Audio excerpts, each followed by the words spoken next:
Selamat pagi jemaat yang dikasihi Tuhan, salam sejahtera untuk kita semua. Kita sungguh bersyukur pada pagi hari ini kita boleh kembali beribadah untuk memuji, memuliakan nama Tuhan. Sebab itu saya mengajak semua jemaat Tuhan untuk kita sama-sama berdoa, kita menyerahkan ibadah ini ke dalam tangan Tuhan. Mari kita berdoa. Bapa di dalam sorga, kami bersyukur untuk kasih Tuhan, kami bersyukur untuk kebaikan-Mu dalam kehidupan kami. Dan pada pagi hari ini kami juga mau beribadah, memuji memuliakan nama Tuhan. Mohon perkenanan Tuhan, Engkau berkuasa atas setiap kami. Dari awal sampai akhirnya kiranya nama Tuhan ditinggikan, nama Tuhan dipermuliakan. Terima kasih Bapa di sorga, di dalam nama Tuhan Yesus Kristus kami berdoa dan mengucap syukur. Amin.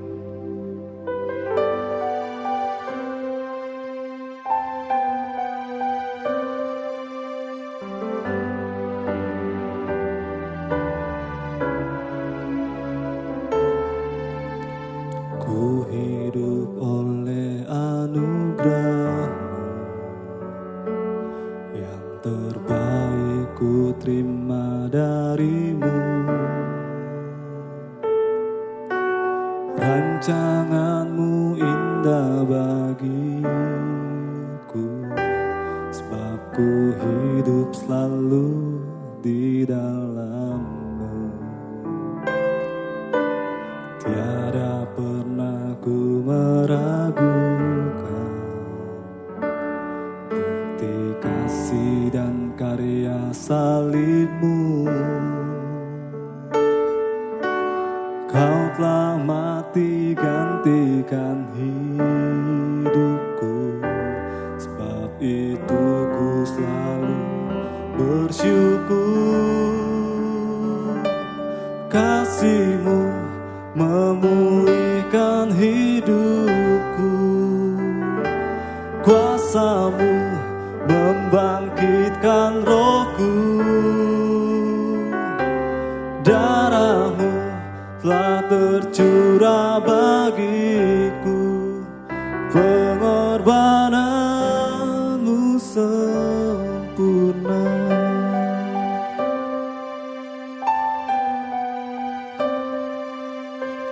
Ku hidup oleh anugerah-Mu, yang terbaik ku terima darimu. Rancangan-Mu indah bagiku, sebab ku hidup selalu di dalam-Mu. Tiada pernah ku meragukan bukti kasih dan karya salib-Mu. Kau telah mati gantikan hidupku, sebab itu ku selalu bersyukur. Kasih-Mu memulihkan hidupku, kuasa-Mu membangkitkan rohku. Darah-Mu telah tercurah bagiku, pengorbanan-Mu sempurna, memulihkan hidupku. Kuasa-Mu membangkitkan rohku. Darah-Mu telah tercurah bagiku, pengorbanan-Mu sempurna, pengorbanan-Mu sempurna,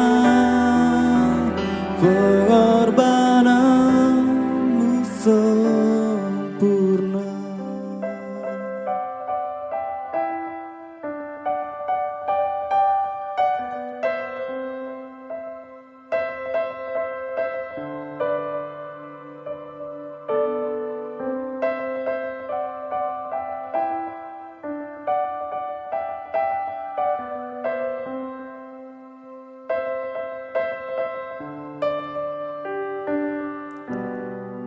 Bapakku yang kekal, pencipta yang esa, maha kuasa,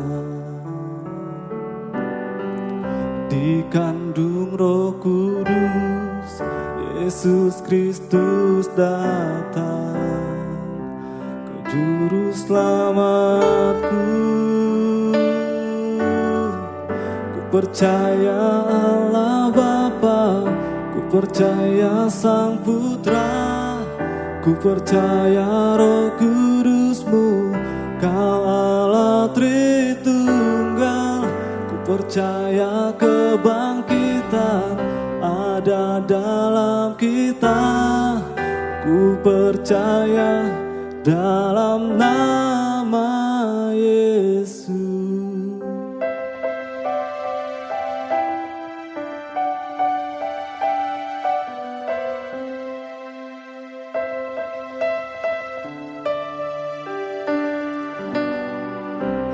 hakim dan pembela di salib sengsara.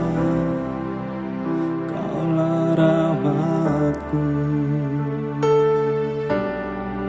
turun ke dalam gelap yang mulia bangkit, bertata selamanya.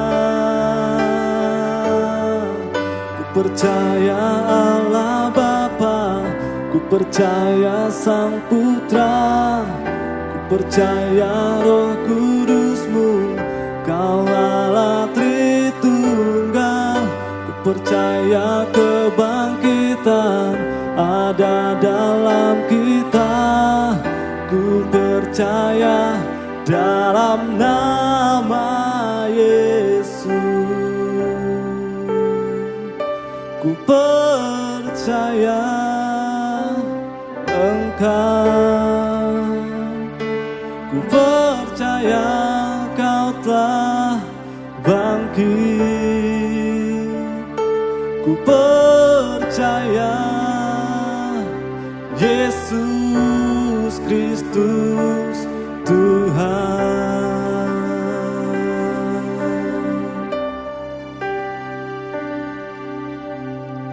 Ku percaya hidup kekal, lahirnya anak darah, orang kudus bersekutu, gereja yang kudus. Ku percaya kebangkitan waktu Yesus datang. Ku percaya dalam nama Yesus.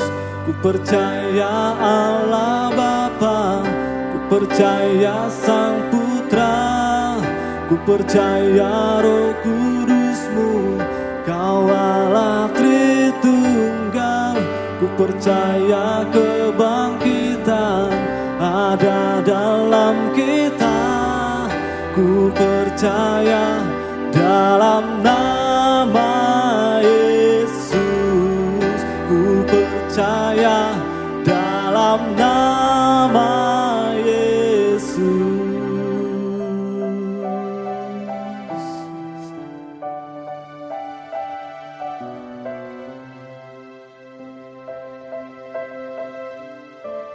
Kami percaya kepada Allah Bapa, kami percaya kepada Sang Putra Yesus Kristus, kami percaya kepada Roh Kudus, Allah Tritunggal yang kami sembah di dalam nama Yesus Kristus. Terima kasih Bapa di sorga untuk kasih dan kebaikan-Mu, untuk kasih karunia-Mu yang Kau nyatakan dalam kehidupan kami, sehingga kami boleh mengenal Engkau sebagai satu-satunya Tuhan yang harus kami sembah, dan kepadamu kami hidup. Terima kasih Tuhan untuk kasih setia dan kebaikan dalam kehidupan kami. Dan pada saat pagi hari ini kami juga mau mendengarkan kebenaran firman-Mu, firman yang akan menasehati setiap kami, yang akan menegur, akan menguatkan setiap kami, untuk kami boleh hidup di dalam takut akan Tuhan, untuk kami boleh hidup di dalam jalan-jalan-Nya Tuhan. Kami persiapkan hati kami untuk diisi oleh kebenaran firman-Mu. Dan Engkau memberkati hamba-Mu, Engkau memakainya untuk menyampaikan setiap isi hati-Mu pada semua jemaat Tuhan. Terima kasih Bapa di sorga, di dalam nama Tuhan Yesus Kristus kami berdoa dan mengucap syukur. Haleluya. Amin.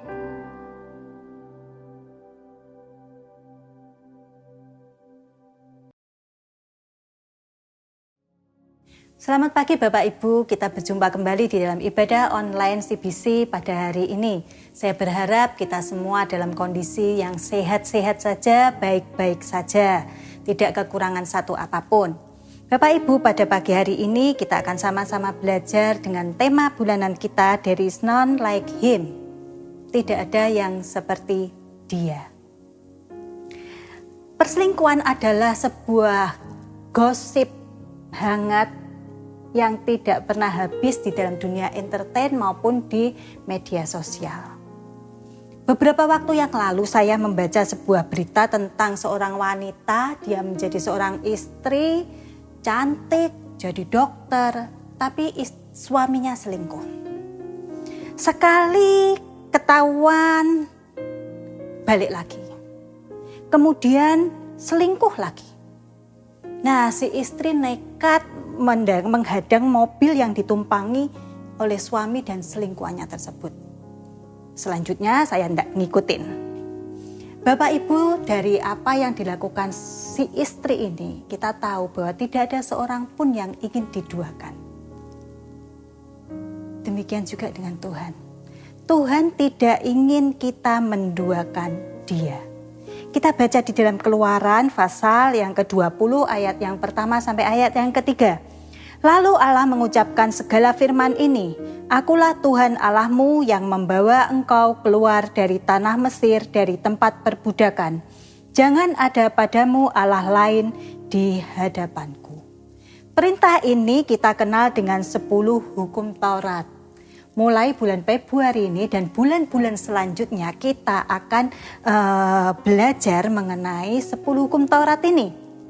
Mungkin ada yang bertanya, bukankah 10 hukum Taurat itu sudah zaman sejak dulu, zamannya bangsa Israel dalam perjanjian lama. Sekarang kita kan hidup di dalam perjanjian baru, zaman anugerah. Betul Bapak Ibu. Namun di dalam zaman anugerah ini kita tidak boleh melupakan hukum Taurat. Karena hukum Taurat ini merupakan dasar dari hukum kasih yang diberikan Tuhan untuk kita. Kasihlah Tuhan Allahmu dengan segenap hatimu, segenap akal budimu dan segenap jiwamu. Itulah hukum yang pertama dan yang terutama. Hukum yang kedua, kasihlah sesama manusia seperti dirimu sendiri. Itu dasarnya dari hukum Taurat. Nah, mengapa Allah menuliskan jangan ada padamu Allah lain di hadapanku sebagai hukum yang pertama? Zaman dahulu bangsa Israel pada saat itu dikelilingi oleh bangsa-bangsa yang politeisme. Mereka menyembah banyak dewa. Bangsa Israel sudah lama sekali hidup di dalam perbudakan oleh bangsa Mesir. Dan sedikit banyak ada kebudayaan, kebiasaan, adat istiadat bangsa Mesir yang mempunyai dan menyembah banyak dewa itu diadopsi juga oleh bangsa Israel. Setelah mereka dibebaskan Tuhan dari perbudakan Mesir, Tuhan menuntun mereka menuju tanah perjanjian. Di dalam perjalanan menuju tanah perjanjian ini, bangsa Israel harus melewati banyak bangsa yang juga menyembah banyak dewa. Bahkan orang-orang Kanaan pun yang sebagai tanah perjanjian, orang-orang yang diam di situ, mereka juga menyembah banyak dewa. Tuhan ingin memisahkan bangsa Israel dari kebiasaan, dari kebudayaan, dari kepercayaan bangsa-bangsa lain. Tuhan ingin memurnikan umat pilihannya dengan hanya menyembah Dia saja. 10 hukum Taurat ini bisa kita temukan di dalam kitab Keluaran. Di ayat yang kita baca tadi, Keluaran 20, kemudian bisa kita temukan lagi di dalam kitab Ulangan. Mengapa hukum Taurat ini dituliskan 2 kali? Kitab Ulangan ditulis 40 tahun setelah Keluaran. Nah, semasa 40 tahun ini, bangsa Israel yang dulu keluar dari Mesir, menyeberangi Laut Merah, yang mendengar hukum Taurat dibacakan oleh Musa, mereka sudah mati di padang gurun. Yang tersisa hanya Musa, Yosua, dan Kaleb. Nah, pada saat angkatan yang baru ini, kemungkinan mereka yang pada saat hukum Taurat pertama dibacakan, pada saat mereka setelah menyeberang dari Laut Merah, mereka itu masih anak-anak, bahkan masih ada yang bayi, ataupun mungkin belum lahir. Jadi mereka tidak mengingat atau bahkan tidak tahu tentang hukum Taurat ini. Oleh karena itu, Musa membacakan hukum Taurat ini untuk yang kedua kalinya. Selain itu, Musa juga ingin memastikan bahwa ketika bangsa Israel memasuki tanah perjanjian, tanah Kanaan, mereka hanya terus menyembah kepada Allah seorang. Karena apa Musa ingin memastikan? Karena Musa sendiri nggak ikut masuk ke tanah Kanaan. Nah, dari sini kita lihat betapa pentingnya hukum yang pertama ini. Allah ingin menunjukkan bagaimana cara hidup bangsa Israel setelah diselamatkan dari Mesir. Dan saat ini, Allah juga ingin menunjukkan anugerahnya kepada kita semua setelah Dia menyelamatkan kita dari dosa yang membelenggu kita. Allah menjelaskan bagaimana seharusnya kita hidup supaya kita tetap berkenan di hadapan Allah. Ketika kita bisa mentaati dan kita melakukan hukum yang pertama ini, maka untuk hukum-hukum selanjutnya kita pasti bisa melakukannya. Hati kita bisa tetap fokus kepada Allah. Kalau kita benar-benar mengenal siapa Allah yang kita sembah. Nah, mari kita lihat alasan mengapa jangan ada Allah lain di hadapan Tuhan. Yang pertama, Allah adalah Sang Pencipta. Allah adalah Sang Pengatur. Kita baca di dalam Kolose pasal yang pertama ayat yang ke-15 sampai ayat yang ke-17 di dalam terjemahan bahasa Indonesia sehari-hari. Kristus adalah gambar yang nyata dari diri Allah yang tidak kelihatan. Kristus adalah anak yang sulung lebih utama dari segala yang diciptakan. Sebab melalui Dialah Allah menciptakan segala sesuatu di surga dan di atas bumi. Segala sesuatu yang kelihatan dan yang tidak kelihatan. Termasuk juga segala roh yang berkuasa dan yang memerintah. Seluruh alam ini diciptakan melalui Kristus dan untuk Kristus. Sebelum segala sesuatu ada, Kristus sudah terlebih dahulu ada. Dan karena Dialah juga, maka segala sesuatu berada pada tempatnya masing-masing. Dari ayat yang kita baca di atas dikatakan bahwa Allah adalah pencipta segala sesuatu yang ada di surga maupun di bumi. Allah menciptakan malaikat. Bagaimana dengan iblis? Allah tidak pernah menciptakan iblis. Iblis adalah malaikat yang memberontak. Malaikat yang ingin menyamai Allah. Ketika itu tidak berhasil, keinginan iblis itu tidak berhasil, maka ia memulai misinya yang dilakukan seumur hidupnya, yaitu bahwa ia ingin menjerat manusia, makhluk kesayangan Allah, melalui tipu muslihat, melalui tawaran-tawaran yang menggiurkan untuk manusia supaya ia menjauhkan diri dari Tuhan dan kemudian menyembah iblis. Mungkin saat ini sudah tidak zamannya lagi mandi bunga 7 macam, kemudian pergi ke paranormal, simpan jimat, ngucap mantra. Mungkin sudah tidak zamannya lagi. Walaupun masih ada orang yang masih melakukan hal itu. Iblis mempunyai cara lain untuk bisa menjerat manusia. Melalui apa? Melalui pekerjaan, melalui hobi. Ini sepertinya tidak kentara, tetapi secara halus. Nah, iblis menjerat manusia dengan sesuatu yang menyenangkan, sehingga nggak sadar kalau manusia itu sudah masuk ke dalam jerat iblis.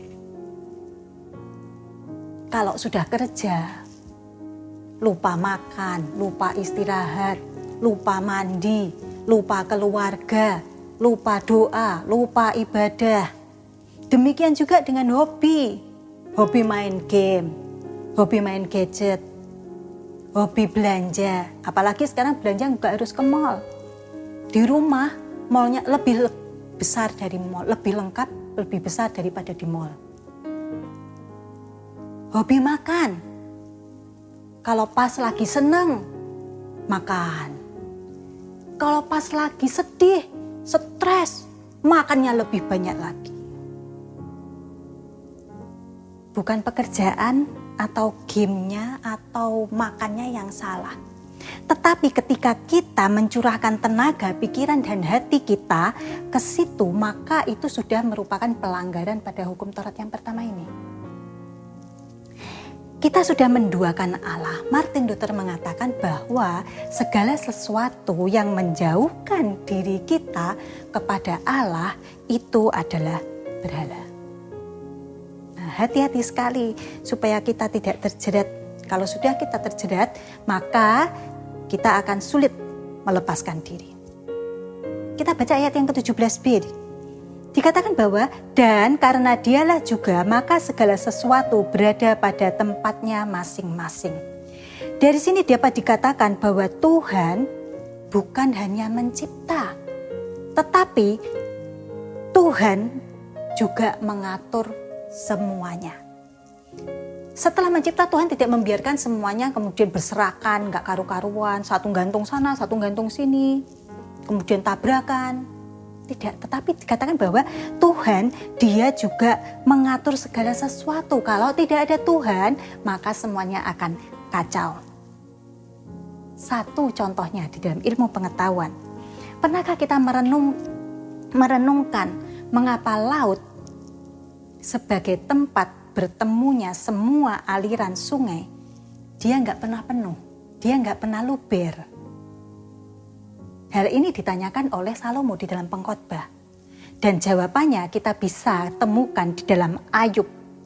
Ayub pasal yang ke-36 ayat yang ke-27 sampai ayat yang ke-28 dikatakan, ia menarik ke atas titik-titik air dan memekatkan kabut menjadi hujan yang dicurahkan oleh mendung dan disiramkan ke atas banyak manusia. Inilah yang kita kenal dengan siklus air yang baru ditemukan manusia pada abad ke-16. Tetapi Alkitab sudah menuliskannya sejak dahulu zaman Ayub. Alasan yang kedua, mengapa jangan ada Allah lain?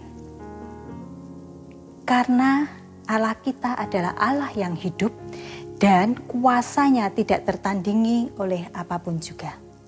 Kita baca di dalam 1 Raja-Raja pasal yang ke-18 ayat yang ke-21 sampai ayat yang ke-24. Lalu Elia mendekati seluruh rakyat itu dan berkata, berapa lama lagi kamu berlaku timpang dan bercabang hati? Kalau Tuhan itu Allah, ikutilah dia, dan kalau Baal, ikutilah dia. Tetapi rakyat itu tidak menjawabnya sepatah kata pun. Lalu Elia berkata kepada rakyat itu, hanya aku seorang diri yang tinggal sebagai nabi Tuhan, padahal nabi-nabi Baal itu ada 450 orang banyaknya. Namun baiklah, diberikan kepada kami 2 ekor lembu jantan. Biarlah mereka memilih seekor lembu, memotong-motongnya, menaruhnya di atas kayu api, tetapi mereka tidak boleh menaruh api. Aku pun akan mengolah lembu yang seekor lagi, meletakkannya di atas kayu api dan juga tidak akan menaruh api. Kemudian biarlah kamu memanggil nama Allahmu dan aku pun akan memanggil nama Tuhan. Maka Allah yang menjawab dengan api, dialah Allah. Seluruh rakyat menyaut, baik, katanya, baiklah demikian. Seorang diri Elia menghadapi Nabi Baal yang jumlahnya 450 orang. Dia menantang para Nabi Baal tersebut untuk membuktikan siapa Allah yang hidup. Allah yang sejati dan Allah yang berkuasa. Caranya adalah mereka sama-sama mempersembahkan korban bakaran, yaitu lembu jantan. Lembu jantan mereka taruh di atas kayu api, tapi mereka nggak boleh bikin api di situ. Dan Allah yang Allah sejati, dialah yang akan menyambar habis korban lembu ini. Nah, Elia memberi kesempatan yang pertama kepada nabi-nabi Baal. Singkat cerita, Nabi Baal pun memulai ritual mereka pemanggilan Baal. Mereka memanggil Baal dengan suara keras dari pagi sampai siang, sampai sore. Bahkan mereka menoreh-noreh tubuh mereka sampai berdarah-darah untuk memancing Nabi Baal menjawab mereka. Namun sama sekali tidak ada jawaban dari Baal mereka. Nah, ketika giliran Elia, dia sedikit membuat pertunjukan. Setelah lembu jantan itu dipotong-potong, dia menaruhnya di atas tumpukan kayu. Dia menyuruh beberapa orang untuk mengambil air. Kayu api yang ada di bawah tumpukan lembu ini disuruh siram air sampai 3 kali. Benar-benar basah kuyup. Bukan itu aja. Elia juga menyuruh orang untuk membuat parit. Dia juga membuat parit di sekeliling mezbah itu yang diisi penuh juga dengan air. Elia benar-benar ingin membuktikan siapa Allah yang hidup.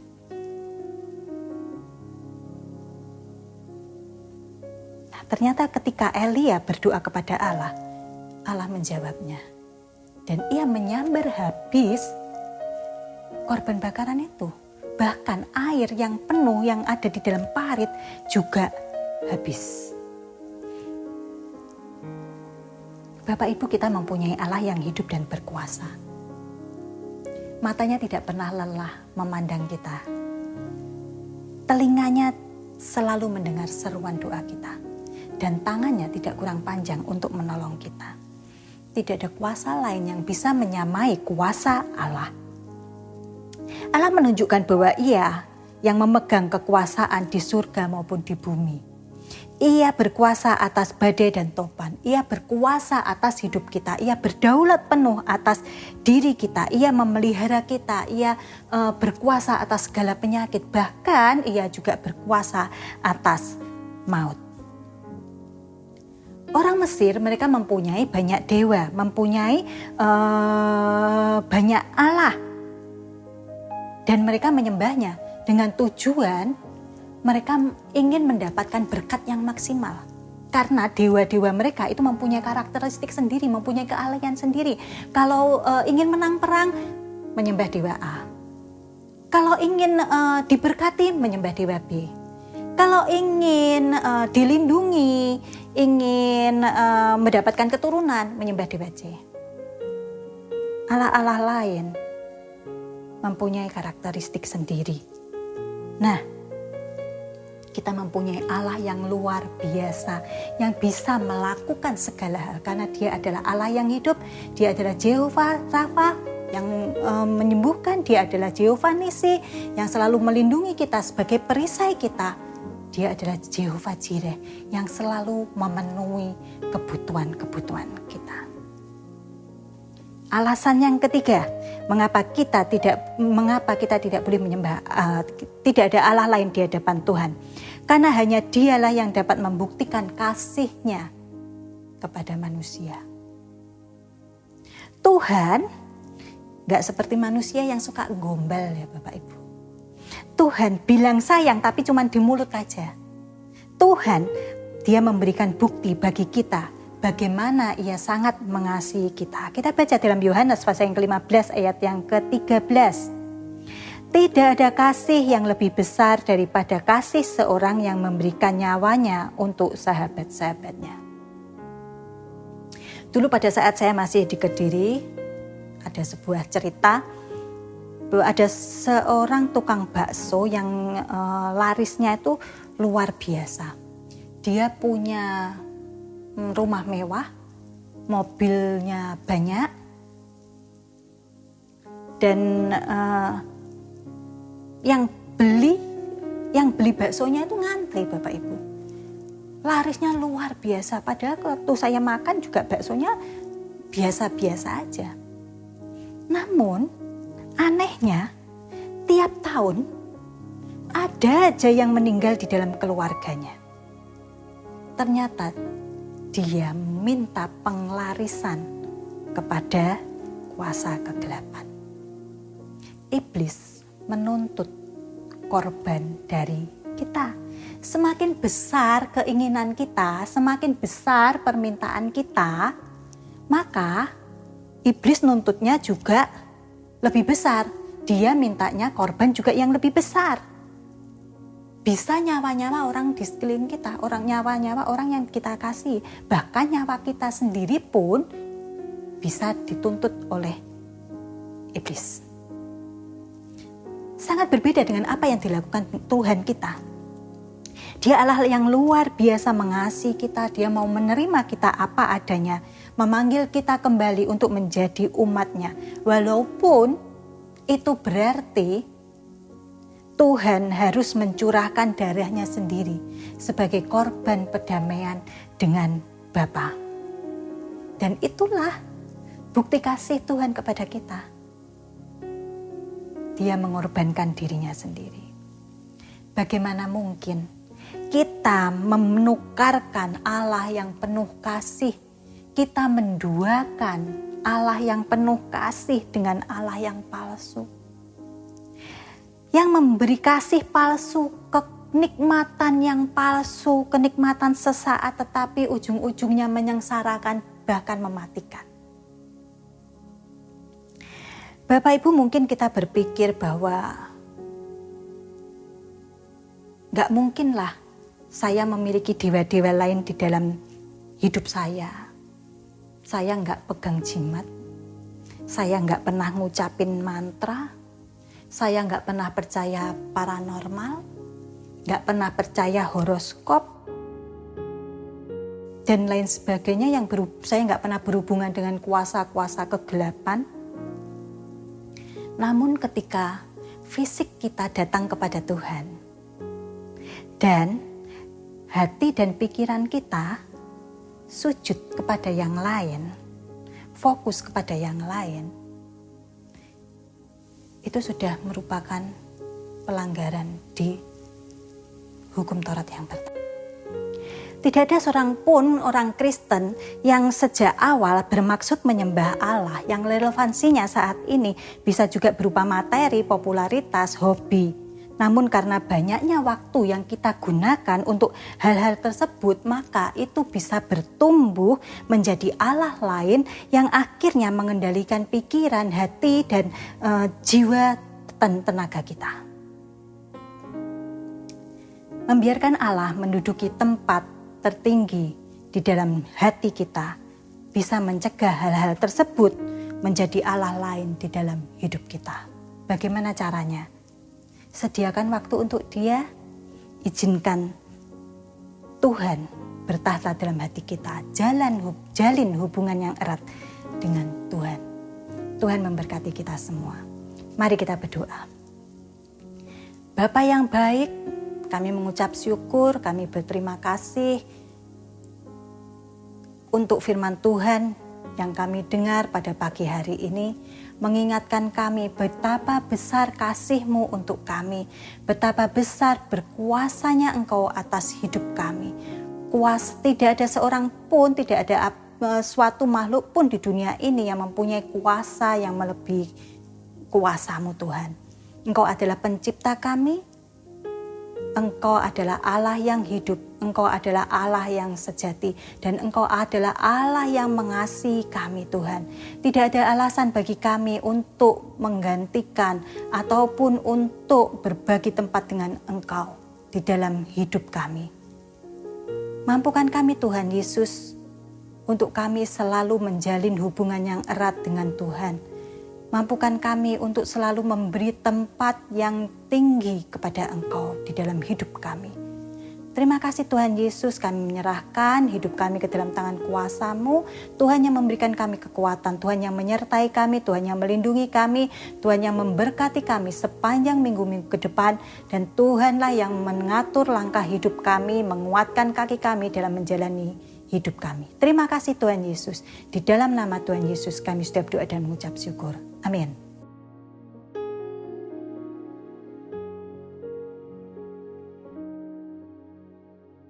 Shalom Bapak Ibu Saudara yang dikasihi Tuhan. Saya percaya kita semakin hari semakin semangat dalam Tuhan. Apalagi firman Tuhan sudah memberkati kita saat ini. Mari kita terus belajar untuk melakukan setiap firman Tuhan menjadi dasar iman kita untuk semakin bertumbuh di dalam pengenalan akan Tuhan. Terima kasih buat Ibu Gembala yang sudah menyampaikan berkat firman Tuhan.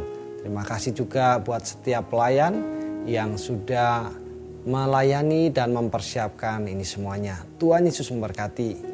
Mari Bapak Ibu, saya undang kita semua berdiri. Kita akhiri ibadah ini dengan berdoa bersama-sama. Tuhan Yesus, kami bersyukur kepada Engkau atas segala berkat Tuhan yang melimpah atas hidup kami. Sepanjang minggu ini Tuhan sudah memelihara kami. Dan hari ini kami boleh beribadah meskipun dengan cara online. Dan kami percaya Tuhan melawat kami dimanapun kami berada. Firman memberkati kami. Roh Kudus memulihkan hidup kami. Dan hamba doakan buat setiap umat-Mu dimanapun berada. Biarlah Tuhan terus menyertai memberkati mereka. Apa yang menjadi pergumulan mereka, Tuhanlah jawaban setiap pergumulan kami. Dan kami belajar terus menggantungkan hidup kami kepada Engkau. Dan biarlah segala berkat-berkat Tuhan, penyertaan Tuhan melimpah atas hidup umat-Mu. Mereka yang bekerja, Tuhan boleh menyertai memberkati pekerjaan mereka. Mereka yang berusaha, Tuhan berkati usaha mereka. Mereka yang studi, berkati studi mereka. Dan apapun yang dilakukan oleh setiap umat-Mu, Tuhan memberkati. Yang sakit, Tuhan menyembuhkannya. Yang punya masalah, Tuhanlah jawaban atas setiap pergumulan kami. Terima kasih Tuhan. Kami juga doakan buat keadaan bangsa negara kami. Tuhan terus memulihkan. Orang yang sakit disembuhkan oleh Tuhan. Perekonomian boleh kembali bangkit Tuhan. Kami juga doakan program vaksinasi biarlah berjalan dengan baik. Dan setiap umat dan setiap manusia yang ada di negeri kami ini, Tuhan boleh menolong memberkati kami semuanya. Terima kasih Tuhan Yesus.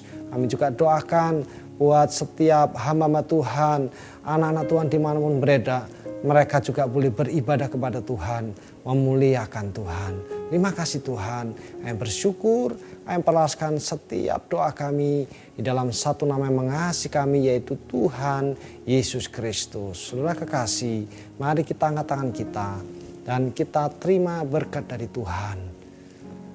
Terimalah berkat dari Allah Bapa di surga. Cinta, kasih sayang, dan kemurahan dari Putra yang tunggal Tuhan Yesus Kristus Juru Selamat kita. Dan persekutuan yang indah dari kuasa Roh Kudus. Kiranya tinggal terus menyertai memberkati kita. Mulai sekarang sampai selama-lamanya. Terimalah dengan iman.